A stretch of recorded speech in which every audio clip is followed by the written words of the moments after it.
जय माता की। आप सभी का हमारे YouTube चैनल जय माता की में बहुत बहुत स्वागत है। आज हम कार्तिक महात्म्य का 7वां अध्याय करेंगे। उससे पहले यदि आप हमारे चैनल पर अभी अभी नए आए हैं तो कृपा करके चैनल को सब्सक्राइब कर लीजिए और घंटे जैसे दिखने वाले बटन को भी दबा लीजिए ताकि आने वाली नई वीडियो की नोटिफिकेशन आप तक पहुंच सके। तो शुरू करते हैं 7वां अध्याय। 7वें अध्याय में कार्तिक मास और तुलसी जी के महात्म्य का वर्णन किया गया है, जो इस प्रकार है। यह कथा सुनकर समस्त ऋषि मुनियों ने कहा कि हे सूत जी, यानी छठे अध्याय की कथा को सुनकर सभी ऋषि मुनियों ने ये कहा कि हे सूत जी, आप कृपा करके कार्तिक मास और तुलसी जी के महात्म्य का वर्णन कीजिए। तब सूत जी बोले कि हे ऋषियों, जो प्रश्न आपने मुझसे किया है वही प्रश्न राजा पृथु ने नारद मुनि से किया था, और जो उत्तर नारद जी ने महाराज पृथु को दिया था वही आज मैं आपको सुनाता हूँ। सो तुम एकाग्रचित होकर सुनो।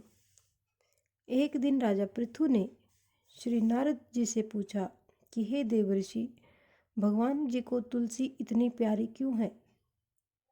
आप कृपा करके इसका महात्म्य सुना दीजिए।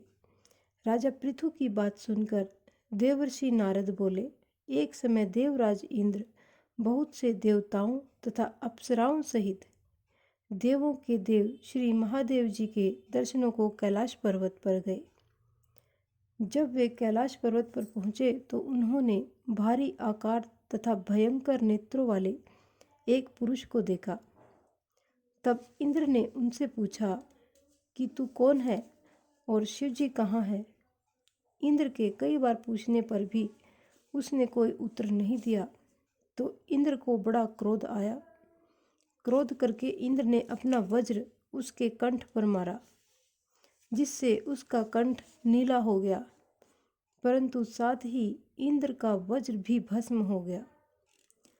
तत्पश्चात उसकी आंखों में प्रचंड ज्वाला प्रगटी। उस समय ऐसा प्रतीत हो रहा था मानो यदि यह ज्वाला इंद्र सहित सारे संसार को जलाकर भस्मीभूत कर देगी। ऐसी स्थिति को देखकर श्री बृहस्पति जी तथा इंद्र आदि सभी देवता नतमस्तक होकर भगवान शिव जी की स्तुति करते हुए कहने लगे कि हे देवों के देव श्री महादेव, त्रिपुरासुर और अघासुर का विनाश करने वाले त्रिपुरारी अघहारी, आपको बारंबार नमस्कार है। हे सुर नर मुनियों की रक्षा करने वाले, आपको नतमस्तक प्रणाम है। श्री नारद जी ने कहा कि हे राजा पृथु, इस प्रकार देवताओं की स्तुति सुनकर श्री महादेव जी ने समस्त ब्रह्मांड को भस्म कर देने वाली अग्नि को शांत कर दिया और बोले कि हे देवताओं, मैं तुम्हारी स्तुति सुनकर अत्यंत प्रसन्न हूँ, सो तुम कुछ वर मांगो। तब समस्त देवताओं सहित बृहस्पति जी ने क्षमादान मांगा और कहा कि हे देव, जो सुर राज से अपराध हुआ है उसके लिए क्षमा प्रदान कीजिए। श्री बृहस्पति जी की स्तुति सुनकर पुनः देवादिदेव श्री महादेव जी ने कहा, मैंने इंद्र का अपराध क्षमा कर दिया है और जीवन दान दिया है। हे बृहस्पति जी, आज से तुम्हारा नाम भी अमर होगा। तब श्री बृहस्पति जी बोले कि हे भगवान, यदि आप हम सब पर प्रसन्न हैं तो सूर्यराज की रक्षा कीजिए और सारे ब्रह्मांड को भस्म करने वाली अग्नि जो आपके तेज से उत्पन्न ही हुई है उसे शीघ्र ही शांत कीजिए। भगवान शंकर ने कहा कि मेरे नेत्रों से निकली ज्वाला रूपी तेज अब वापस कैसे हो सकेगा, अतः अब हम इसे कहीं दूर फेंक देते हैं। ऐसा कहकर भगवान भूतेश्वर ने उस अग्नि को समुद्र में फेंक दिया। तब वह अग्नि गंगा के संगम पर गंगा सागर में जा गिरी। और बालक का रूप धारण करके रोने लगी। उसके रोने की आवाज़ से पृथ्वी कंपायमान हो गई तथा सप्तद्वीप बहरे हो गए। ऐसा आश्चर्य देखकर और समुद्र की गोद में बालक को रोते हुए देखकर श्री ब्रह्मा जी आश्चर्य से पूछने लगे कि ये बालक किसका है। समुद्र ने उस बालक को बड़े ही आदर से उठाकर ब्रह्मा जी की गोद में दे दिया और कहा कि यह मेरा पुत्र है जो गंगा से उत्पन्न हुआ है। अब आप इसका जात कर्म कराइए। उसी समय उस बालक ने ब्रह्मा जी की दाढ़ी पकड़कर जोर जोर से मरोड़ी, जिसके मरोड़ने से ब्रह्मा जी के नेत्रों से आंसू भर आए। तब किसी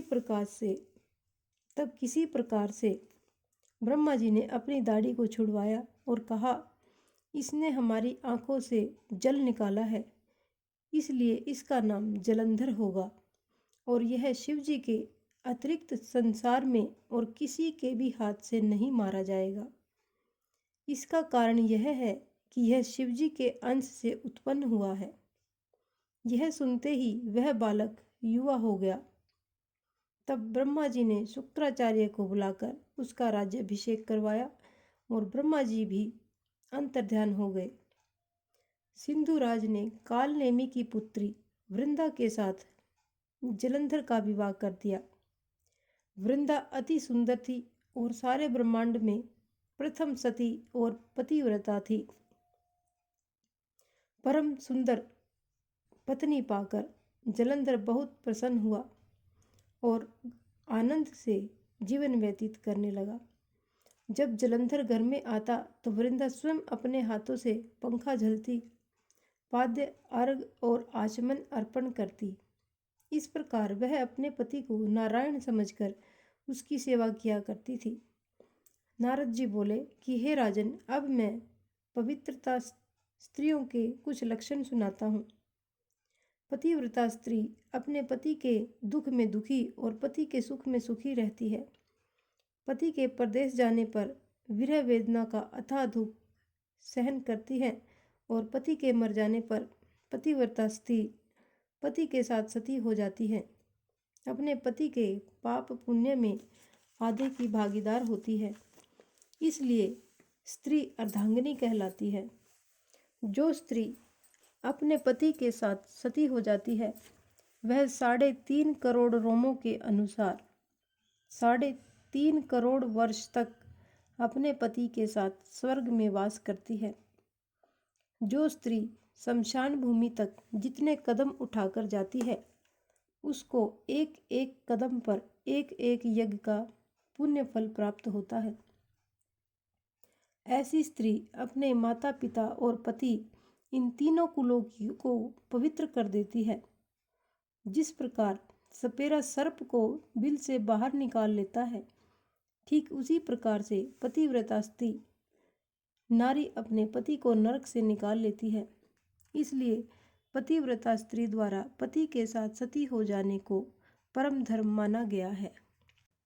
जलंधर की कथा पर वापस आते हुए नारद जी ने आगे कहा कि हे राजा पृथु, देवताओं के भय से भयभीत होकर जो सब दैत्य पाताल लोक में भाग गए थे, वे जलंधर का अभय पाकर पुनः पृथ्वी पर आकर निर्भय घूमने लगे। उसी समय जलंधर ने राहु के कटे हुए सिर को देखा तो उसने शुक्राचार्य से इसका रहस्य पूछा। तब शुक्राचार्य जी ने समुद्र मंथन के समय देवताओं पर अमृत को छले जाने का समस्त वृतांत कह सुनाया। इस प्रकार अपने पिता का मंथन और देवताओं द्वारा दैत्यों का अपमान सुनकर जलंधर को बड़ा क्रोध आया। क्रोध से भरे हुए जलंधर के घमस्सर नामक दूत को बुलाया और देवताओं के पास भेजा। घमस्सर ने देवराज इंद्र की सभा में जाकर अभिमानवश न मस्तक झुकाया और न ही नमस्कार किया, बल्कि गरज कर कहा कि दैत्यराज जलंधर ने जो कुछ कहला भेजा है वह सब कान खोलकर सुन लो। उन्होंने कहा कि मेरे पिता समुद्र का मंथन करके जो 14 रत्न तुमने ले लिए हैं उन पर तुम्हारा कोई अधिकार नहीं है। भला इसी में ही है कि वे रत्न तुम हमें वापस लौटा दो। दूत के यह अभिमानपूर्ण शब्द सुनकर इंद्र भयभीत हो गया और विस्मय के साथ बोला कि हे समुद्र सदैव हमारे शत्रु दैत्यों की रक्षा करता है, इसलिए उसको हमने मत कर जो रत्न लिए हैं उन पर दैत्यों का कोई अधिकार नहीं है। दूत ने देवराज के ऐसे वचन सुनकर वापस लौटकर जलंधर को उत्तर दिया। इसको सुनकर जलंधर को बहुत क्रोध आया और देवताओं को जीतने का उपाय सोचने लगा। उसने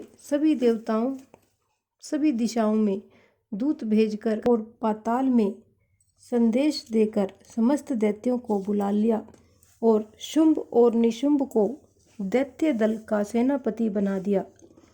उन्होंने दैत्य दल सहित नंदन वन में जाकर इंद्र की अमरावती पुरी को चारों ओर से घेर लिया।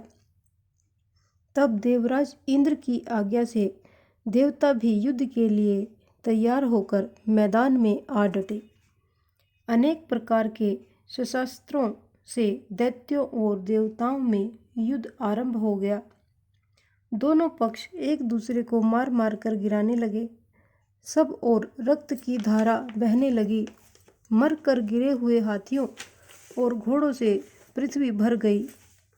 जो दैत्य समरभूमि में मर जाते थे उन्हें शुक्राचार्य जी अपनी संजीवनी विद्या से जीवित करने लगे। उधर देवगुरु बृहस्पति जी द्रोणाचल पर्वत की दिव्य जड़ी बूटियों का प्रयोग करके देवताओं को दोबारा जीवित करने लगे। जब गुरुदेव बृहस्पति द्वारा जड़ी बूटियों के प्रयोग से देवताओं को जीवित करने का समाचार दैत्यराज जलंधर ने सुना तो उसने समस्त बलशाली दैत्यों को एकत्रित करके आज्ञा दी कि द्रोणाचल पर्वत को उठाकर समुद्र में फेंक दो। जलंधर की आज्ञा पाते ही दैत्यों ने द्रोणाचल पर्वत को उठाकर समुद्र में फेंक दिया और फिर घोर युद्ध आरंभ कर दिया। दोबारा प्रारंभ हुए युद्ध में बहुत से देवता मारे गए। तब गुरुदेव बृहस्पति जी एक बार फिर संजीवनी बूटी लेने के लिए द्रोणाचल पर्वत पर गए। पर्वत न पाकर और देवताओं का संहार होते देखकर देवगुरु घबरा गए। व्याकुल होकर बृहस्पति जी ने देवताओं से कहा कि शीघ्र ही यहाँ से भागो, क्योंकि ये दैत्य जलंधर के अंश से उत्पन्न हुए हैं, इसलिए तुम्हारे मारे से नहीं मरेंगे। देवगुरु बृहस्पति जी की यह बात सुनकर सब देवता घबरा गए और भयभीत होकर भागने लगे। जब समस्त देवताओं दशों दिशाओं में भागकर छिपने लगे, तब दैत्यराज जलंधर ने जीत के नगाड़े बजवाते हुए अमरावती नगरी में प्रवेश किया। देवताओं के भाग जाने पर इंद्र की राजधानी अमरावतीपुरी शुंभ और निशुंभ के अधिकार में सौंपकर जलंधर देवताओं का पीछा करने के लिए सुमेरु पर्वत की ओर चल दिया। इंद्रादिक सब देवता दैत्यराज जलंधर को अपनी ओर आता हुआ देखकर भगवान विष्णु की स्तुति करने लगे। वे नतमस्तक होकर और विनीत भाव से बोले कि हे मच्छ कच्छ आदि अनेक रूप धारण करके अपने भक्तों को दुखों को मिटाने वाले, हे सारी सृष्टि के पालन तथा संहार करने वाले, शंख चक्र गदा और पद्म को धारण करने वाले प्रभु, आपको बारंबार नमस्कार है। हे लक्ष्मी रमणा, हे दैत्यों का नाश करने वाले, हे पीतांबरधारी, हे शरणागतों के रक्षक, आपको नतमस्तक नमस्कार है। जलंधर नामक दैत्य से हम पीड़ित हैं और देवताओं के समस्त संतापों को हरने वाले तथा सूर्य चंद्र दो नेत्रों वाले आपको नमस्कार है। जो कोई भगवान की इस संकटनाशक स्तुति को पढ़ता है उसके समस्त संकट भगवान स्वयं दूर करते हैं। तो हे राजा पृथु, भगवान देवताओं की स्तुति सुनकर और अनेक महान दुखों को देखकर शीघ्रता से उठकर और गरुड़ पर सवार होकर जाने लगे। तब श्री महालक्ष्मी जी ने पूछा कि हे प्रभु, आप कहाँ जा रहे हैं? तब भगवान विष्णु ने उत्तर दिया कि तुम्हारा भाई जलंधर के भय से भयभीत तथा पीड़ित देवताओं की सहायता करने को जा रहा हूँ। प्रभु की यह बात सुनकर माँ लक्ष्मी बोली, भगवान, मैं आपकी परम प्रिय हूँ, फिर आप मेरे भाई को कैसे मारेंगे? भगवान ने कहा, शंकर जी से उत्पन्न और ब्रह्मा जी के वचन के कारण हम जलंधर को कदापि नहीं मारेंगे। लक्ष्मी जी को यूं समझाकर शंख चक्र और खड्ग लेकर भगवान श्री विष्णु जलंधर से युद्ध करने हेतु युद्ध भूमि में पहुँचे। उस समय बहुत से दैत्य गरुड़ के पंखों के वेग से ही मारे गए। पवन से पीड़ित दैत्यों को देखकर जलंधर अत्यंत क्रोध में आ गया और वह स्वयं भगवान विष्णु के सम्मुख युद्ध करने को आ गया। उस समय जलंधर और भगवान विष्णु में घोर युद्ध हुआ। उस समय बाणों से सारा आकाश ढक गया। भगवान श्री विष्णु ने जलंधर के रथ को, ध्वज, छत्र और बाण सभी को काट डाला और रथ के सब घोड़ों को मार डाला। यह देखकर जलंधर ने गरुड़ के मस्तक पर गदा मारी, जिससे गरुड़ देव मूर्छित हो गए। तब भगवान श्री विष्णु ने अपनी तलवार से जलंधर की गदा को काट दिया। इसके बाद जलंधर और भगवान में कई वर्षों तक मल्ल युद्ध होता रहा। जलंधर और भगवान विष्णु के इस घनघोर युद्ध को देखकर सारा ब्रह्मांड भयभीत होकर कंपायमान हो गया। अंत में भगवान विष्णु ने कहा, हे दैत्यराज, तुम्हारा और हमारा युद्ध ठीक नहीं, क्योंकि तुम लक्ष्मी जी के भाई हो। तब जलंधर ने कहा, यदि आप मुझ पर प्रसन्न हैं तो मैं आपसे यह वरदान मांगता हूँ कि आप लक्ष्मी जी और गरुड़ सहित मेरे घर में ही निवास करें। यह सुनकर भगवान श्री विष्णु जी लक्ष्मी जी और गरुड़ के साथ उनके यहाँ रहने का वचन देकर चले गए। तब समस्त देवी देवताओं के स्थान पर दैत्यों की नियुक्ति करके जलंधर अपनी राजधानी में निवास करने लगा और देवताओं, गंधर्वों व किन्नरों आदि पर जितने भी रत्न थे वे सब छीनकर उसने अपने अधिकार में कर लिए।